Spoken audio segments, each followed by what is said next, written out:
I am a jovial collier lad, as blithe can be. And let the times be good or bad, it's all the same to me. It's little of the world I know, and care less for its ways. For where the dark star never glows, I'll wear away my days. Down in the coal mine, underneath the ground, where a gleam of sunshine never can be found. It's digging up the dusky diamonds all the season round. Deep down in the coal mine, underneath the ground.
I've done it.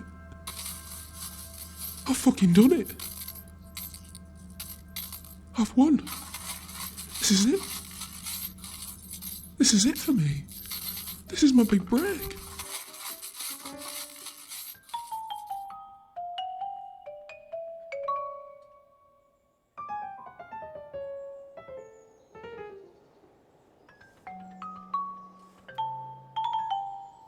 They'll take their winnings. They'll have to leave soon. Square foot by square foot, their land sold off on Groupon to soon-to-be lords or ladies.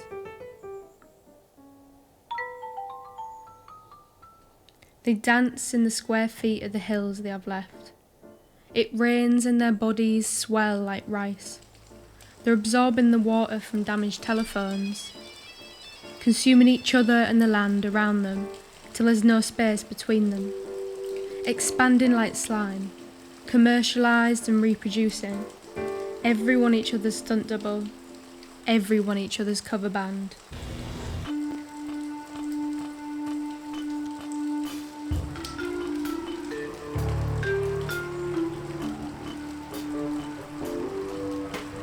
The suits get a boat through the flooded waters and row downstream, riding on the backs of the fish and the current of the commute.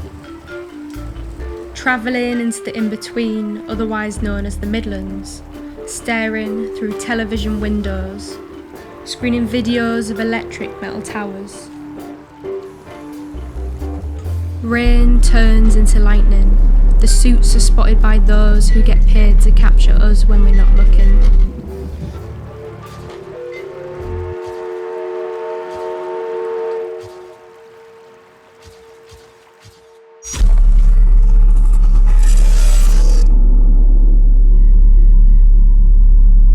Wind turbines circulate air, round and round into the carriage, round and round into the bodies and back out again. It's 2018 and too much air circulates round and round in the fryer of my cousin's roadside fish and chip shop. The fryer blows, hot oil burns the workers' hands. A passenger hands them half a tube of chloramphenicol. They use the other half on their bulldog's infected eye. 2009, I'm downloading a Sims expansion pack and sitting with a fan between the legs to avoid the system exploding. Round and round, passengers sit with fans between their legs to avoid overheating whilst looking over paperwork. The heat and the dog breath combine, creating a shared respiratory system.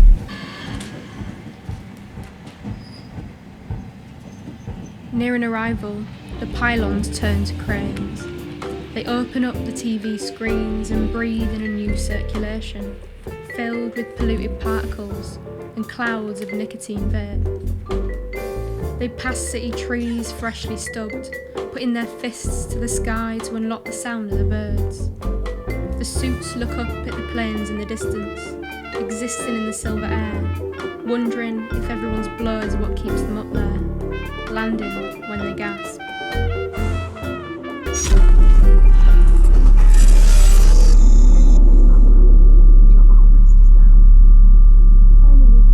The plane circulates the breath of the passengers through its metal body.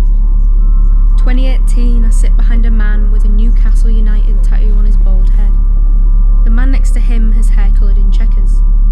The hostess shifts across the aisle. "Hiya, would you like to buy one of our scratch cards today? The money will go to a charity of your choice." Yeah, go on then, love." As he agrees, the hostess gets out a razor and shaves the checks off the man's head, revealing the losing numbers. The plane's digestive system is managed by the passengers. It's still 2018 and I think, how the hell are we up here in the sky, held together in mid-air by the body of the EasyJet Airbus A320. We break up the vacuum-sealed lasagnas and casseroles with our teeth, dentures and gums, then line up along the aisle, one after the other, to shit it out into the toilet bowl. The rain shoots down with our piss and washes away our waste into the plane's colostomy bag, ready for land and release. It's 2006 and I'm walking my auntie's friend's spaniel through the neighbouring estate. Billy Joe comes over, blonde curls and a nappy. "Can I stroke your dog?" Yeah, go on then." It's 2016 and I'm walking my own dog, passing the swings, and Billy Joe asks if I got a light. She swings, she puffs 2 cigarettes to the butt, squishes them between her index and thumbs, and shoves them in her ears. She gets out a phone, connects the butts to a 2G, and listens to JLS. My heart won't beat again. 2 years later, Katie Price dresses as a pair of lungs for the 2018 London Marathon. She doesn't complete the race because her lungs are too heavy. Back to 2016, smoking is more than an addiction now. It's sexy and romantic.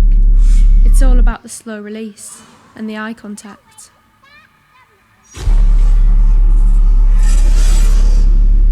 It's 2014 and our neighbours are breeding snakes in their halfway house in preparation for the Reptile Roadshow.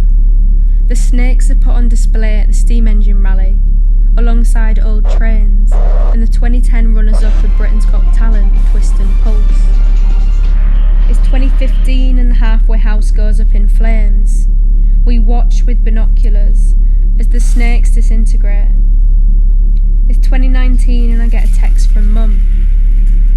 "You'll never guess what. B&M's gone up in flames. Everyone's favourite bargain store, burned to a crisp."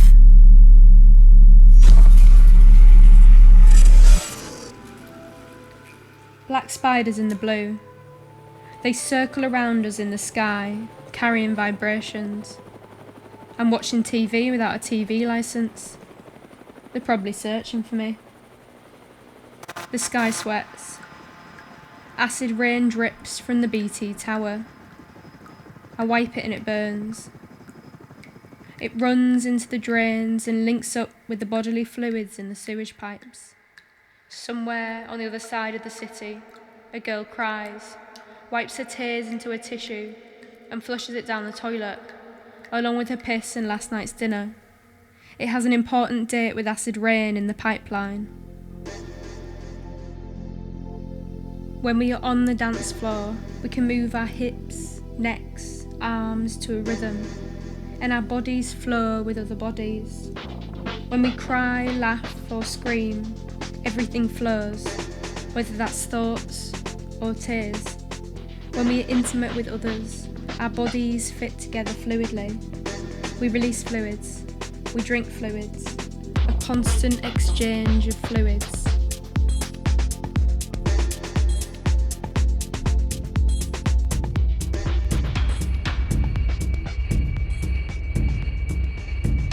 The suits weave around buildings like production lines, commuting together in routine.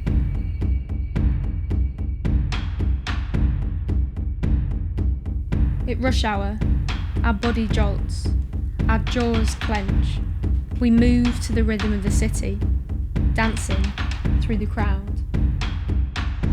Imitating movements from other bodies like lost and found. Receiving messages and social cues from one another. Escalating. Checking. The fish catch up with the suits. They swam from the flooded north waters to the Thames. A reminder of home. Routine is disrupted. I look away from my phone during the brief encounter. Repetitive movements get grander and expand. Everything has to be extending and expanding.